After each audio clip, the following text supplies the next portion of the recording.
One of the first movies I ever watched that made me want to be a filmmaker. A low-budget, black and white, independent horror B-movie released in 1968. Directed by George A. Romero, we of course are talking about Night of the Living Dead. An English-language American horror movie and the grandfather of all zombie movies that have ever been made ever since.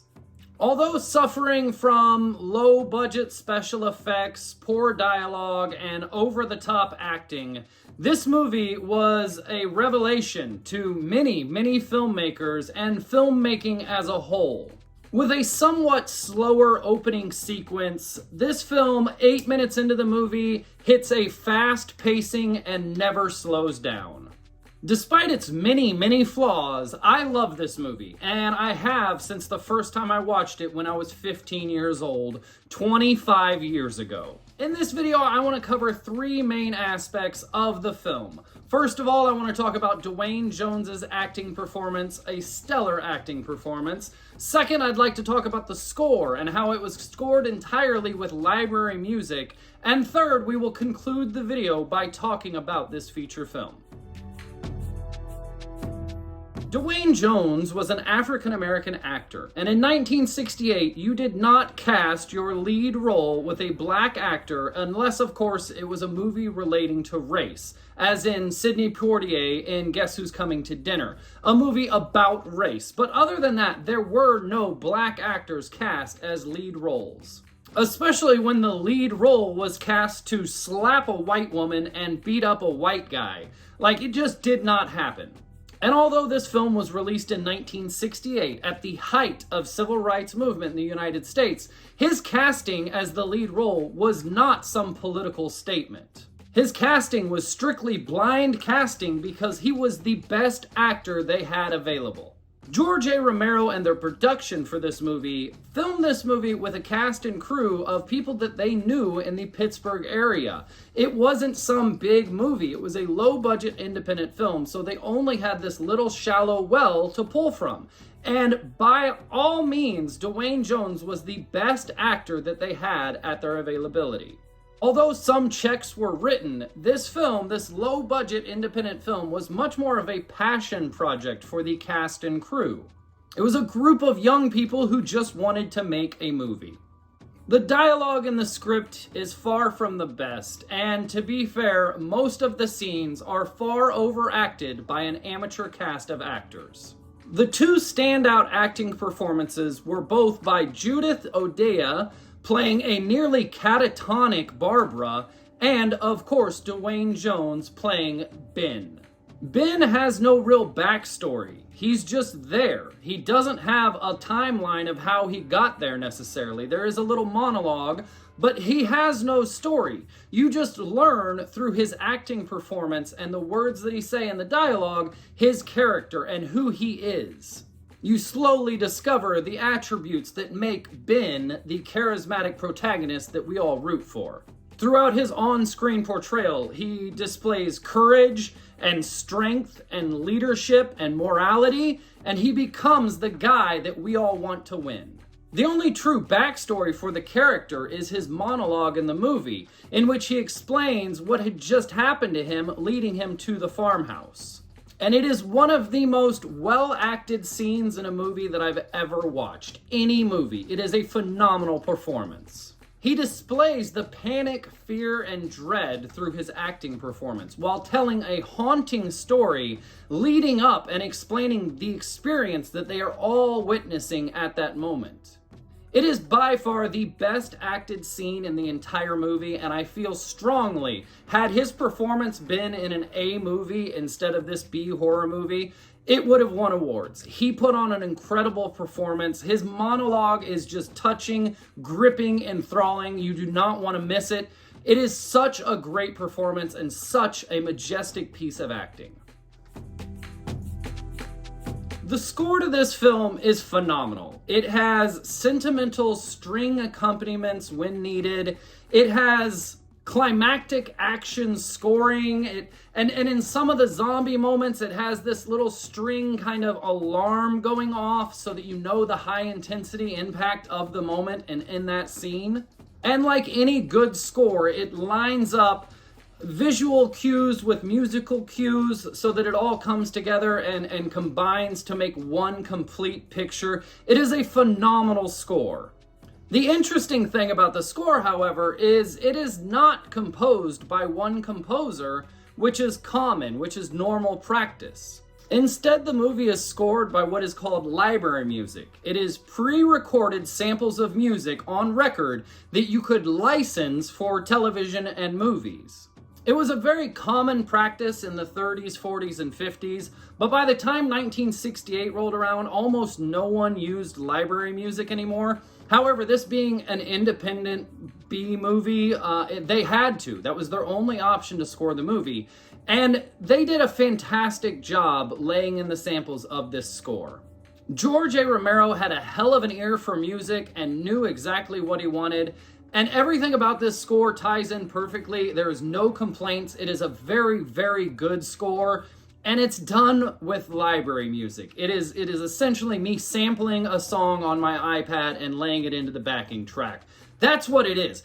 And it's fucking great. It is a really, really beautifully scored movie.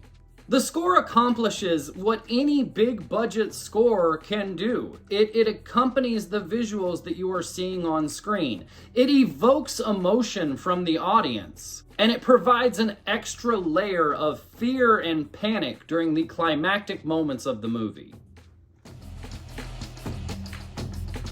As an amateur director, George A. Romero used every cinematography trick in the book while filming Night of the Living Dead. He used close-up shots, he used Dutch tilts, he used handheld camera at an awkward angle to give a sense of uncomfortability. He used every possible trick, and you would think that it would be too much, but it really works great. The cinematic shots in this film are as good as any big-budget movie, which brings me to editing. With a lot of quick cuts, fast transitions, and close-up shots, the editing of this movie really sets the pacing and does it extremely well. The shots used are the shots needed. Nothing more, nothing less. Cutting from a wide shot of an actor climbing the stairs and heading upstairs to their hand touching the railing and then back to the wide shot really add a sense of motion and movement into a scene that is otherwise relatively still. Quick zoom-in close-up shots reveal to the audience in a way that makes it feel like you are being revealed what they're looking at, as same as the character is being revealed, immersing you into the movie with these group of people.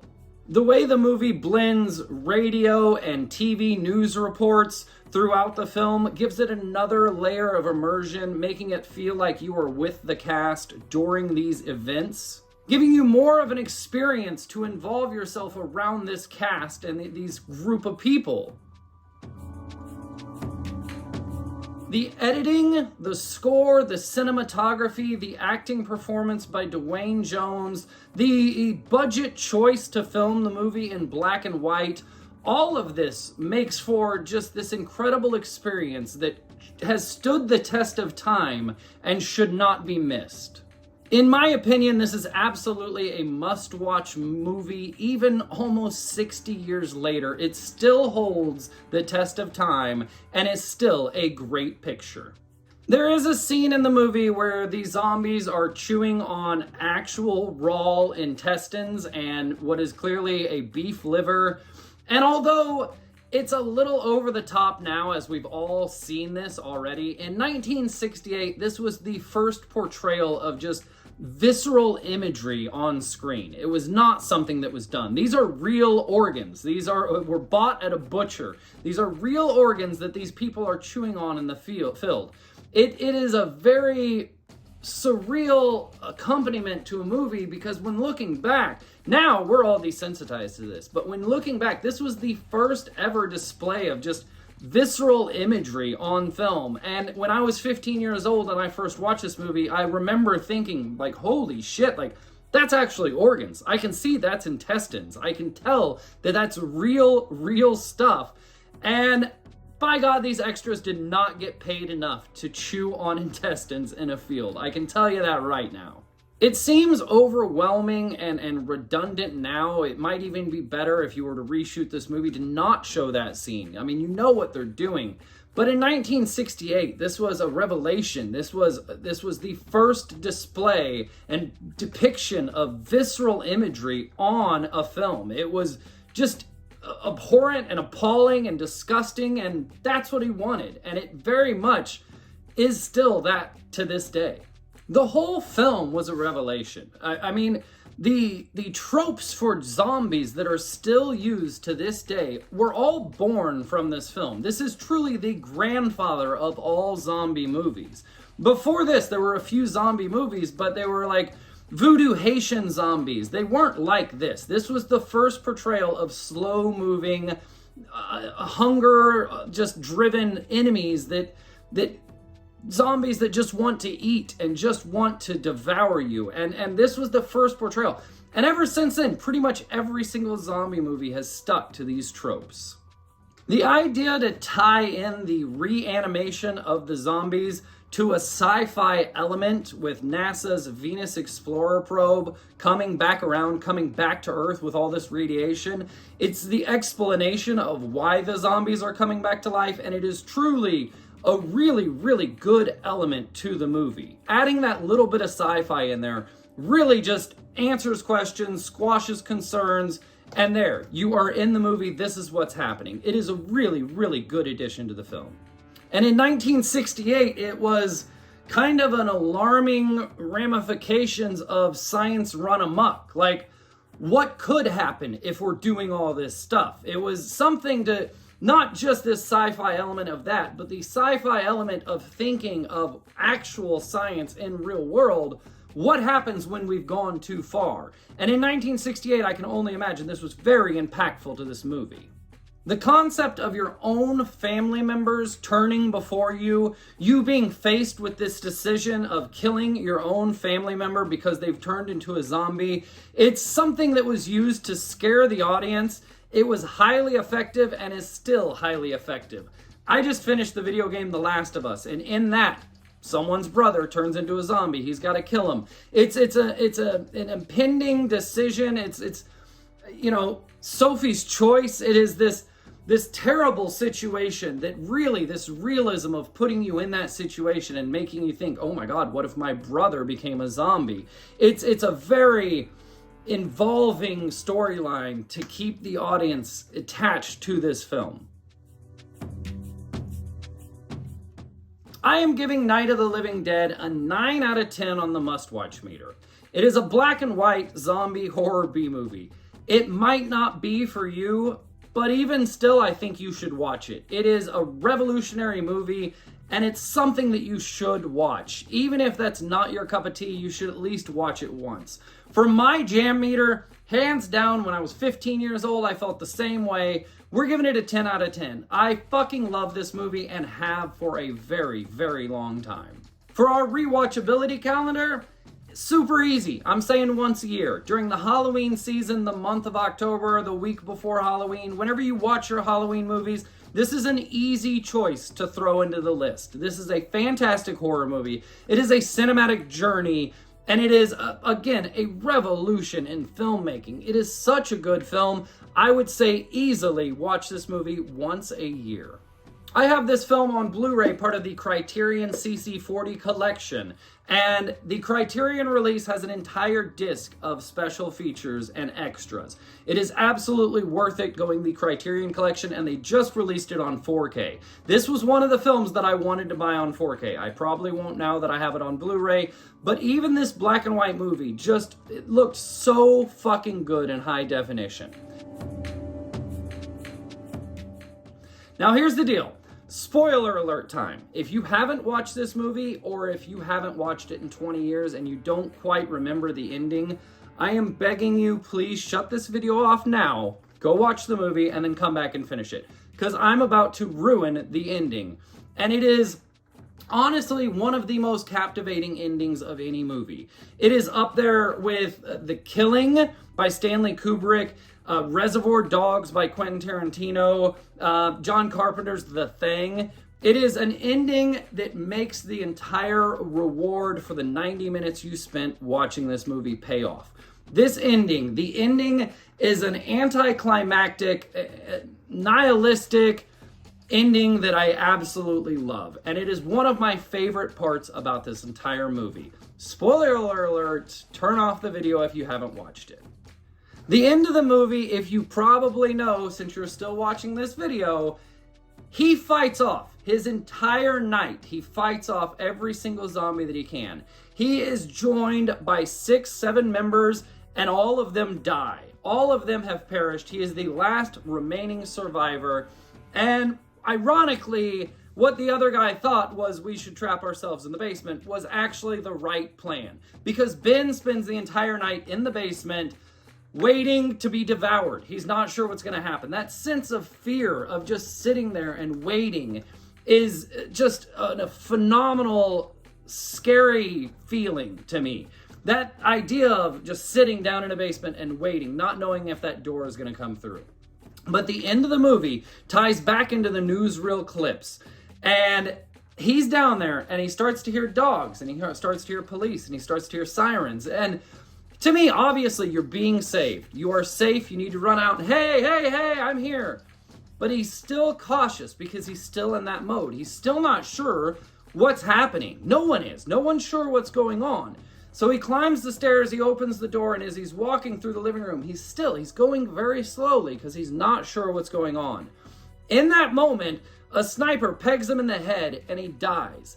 So all of this movie, this entire experience with this entire cast that we've experienced together has been for nothing. And I fucking love movies like that.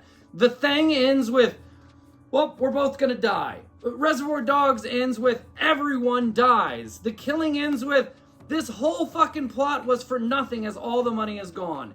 It is a phenomenal ending and I absolutely love it. It is just this nihilistic ending that just every single time I watch this film, I know it's coming and I get so excited. And when it happens, I'm just like, yes. I don't know what that is about me, Schadenfreude. I don't know what it is. But something in me just loves the way that this movie ends. Not to mention the actual ending of the movie. After he's shot and brought down and the rest of the police crew move through, the end of the movie, the final credits to the movie, are still clips of graphic violence and imagery with the sound of people talking and people doing their business and this police force, this renegade militia coming through. It is real-time sounds from the events that you've just watched portrayed. It is real-time pictures of the events that are happening that you're not seeing right now. It is one of the most beautiful endings, not only just the nihilistic ending of everyone dying, but the way that they end the ending credits to this movie, I fucking love it. It really like reminds me of like a Rob Zombie movie where this is something he would do. It's just this way to kind of this closure of the film that you're taken aback because the guy that you've just rooted for the past 90 minutes is now dead along with everyone else that you've watched in the entire film. And yet the sound and the pictures that are put on screen of him being drug out and just piled up and burned, it's all this touching way to just kind of kick back and go, oh my God, I need to absorb what has happened. I've never once watched this movie and turned it off after that gunshot. I have always watched the closing credits because it's such an emotionally impactful moment to the movie. I absolutely love this movie. Please leave a comment below. I'm sorry if I ruined anything for you. I told you spoilers. This is a great movie. It's one of my favorites. This was a movie whenever I was a child that I was like, wow, I want to be a filmmaker. I think I could make movies. I mean, if you can tell a good story, that's all you need. It's a low-budget movie. It's low-budget special effects. It's not the best acting. It's not the best dialogue. The script isn't that great. But the overall story, and again, this nihilistic ending, this story is a whole wrap-up to this nihilistic ending in which everyone's dead. But it's a great story and a great journey throughout the movie. I absolutely love this film. Let me know what you think in the comments. Thank you for watching the video. Please like, share, subscribe. And remember, guys, if life isn't giving you lemons, you end up with scurvy.